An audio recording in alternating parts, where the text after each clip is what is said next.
उगता सूरज सुबह सवेरे मिटा निशा के अंधकार को, फिर बढ़ता है आसमान में साथ लिए स्वर्णिम किरणों को। हेलो गाइस, तो मैं हूं आपका अपना स्वदेशी व्लॉगर यानी इंडिजीनियस व्लॉगर। तो गाइस, ये लाइनें हैं सूर्योदय की मनमोहक ललिमा नामक कविता की, जो कि मैंने मेरे स्कूल के दिनों में क्लास 10th में पढ़ी थी, जो कि मुझे इस नज़ारे को देखते हुए याद आ गई। तो गाइस, मुझे उदयपुर में रहते हो गए अराउंड 4.5 साल। तो लोगों के मुंह से मैंने बहुत सुना था कि उदयपुर का सनराइज देखना हो तो बाहुबली हिल जाना कभी सुबह सुबह, बहुत सुंदर नज़ारे होते हैं वहाँ के। फिर आज वो दिन आ ही गया। अराउंड 4:30 बजे मेरी अचानक से नींद खुल जाती है और मेरी इच्छा होती है कि क्यों ना आज सूर्य देव के दर्शन किए जाएं, वो भी एक खूबसूरत सी लोकेशन पर।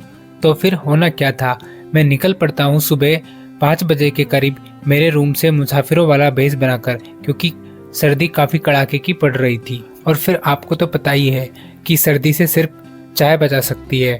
तो फिर आर के सर्कल पर पहुंचकर मैं एक चाय पीता हूं। तो चाय पीकर मैंने फतेहसागर क्रॉस किया ही था कि मुझे बहुत ज़्यादा सर्दी का एहसास होने लगा। ऐसे लग रहा था कि सर्दी ने मेरे हाथों को जकड़ लिया है।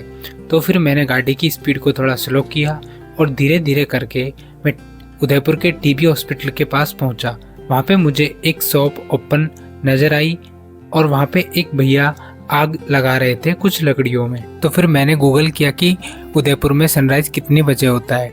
तो फिर मुझे पता लगा कि अराउंड 7:10 के आसपास सनराइज़ होता है। तो मैंने सोचा कि मैं इतनी जल्दी जाकर वहाँ पे करूँगा क्या, इससे बेटर है कि मैं यहाँ पे भैया के साथ आग जला के अच्छे से अपने हाथों को गर्म करता हूँ। तो फिर मैं भी कुछ लकड़ियाँ साइड में पड़ी हुई दीवार के पास से कुछ लकड़ियाँ उठाई और भैया के साथ मिलकर हमने एक अच्छी अलाव का व्यवस्था की। फिर हमने वहाँ पर एक चाय पी और अपने हाथों को अलाव पर सेका और सर्दी को दूर किया। तो गाइस, कमेंट करके मुझे बताइए कि आपने भी कभी अपनी किसी ट्रिप पर कहीं इस प्रकार से आग जलाई है, क्योंकि मैंने तो बहुत बार जलाई है।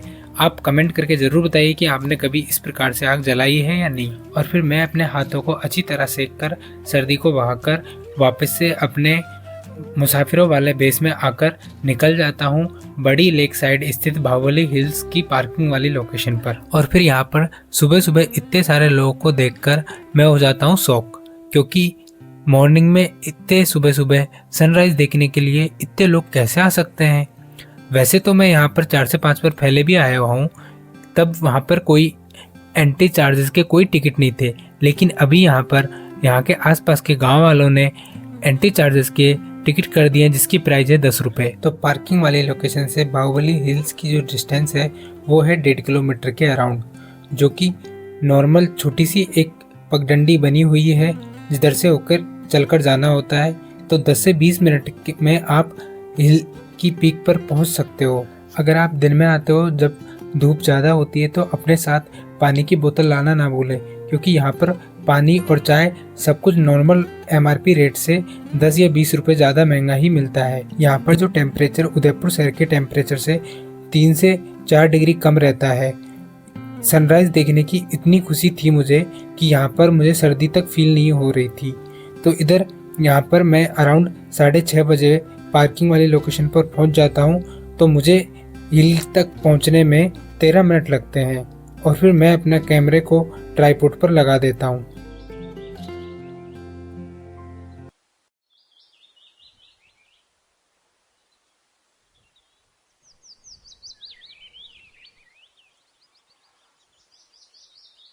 देखता हूँ कि यही वह सुकून भरी सुबह है जिधर ना तो सिटी ट्रैफिक का साउंड है, ना ही लोगों की भगदड़ है, ना ही लोगों की चहल पहल है।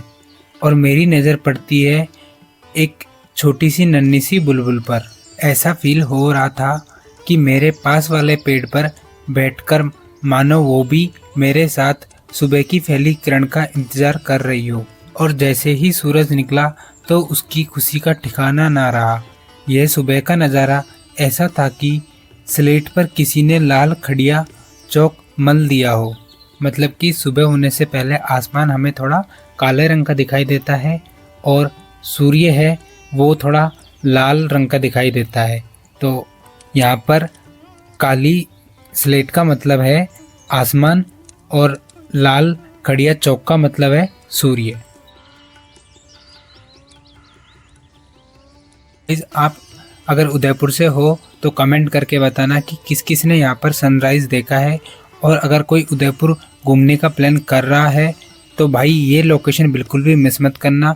यहाँ से सनराइज़ वास्तव में बहुत प्यारा नज़र आता है, इतना प्यारा कि आपके रोंगटे खड़े हो जाएंगे आप यदि प्रकृति प्रेमी हो तो। मिलते हैं गाइज न्यू व्लॉग में आपसे जल्दी ही।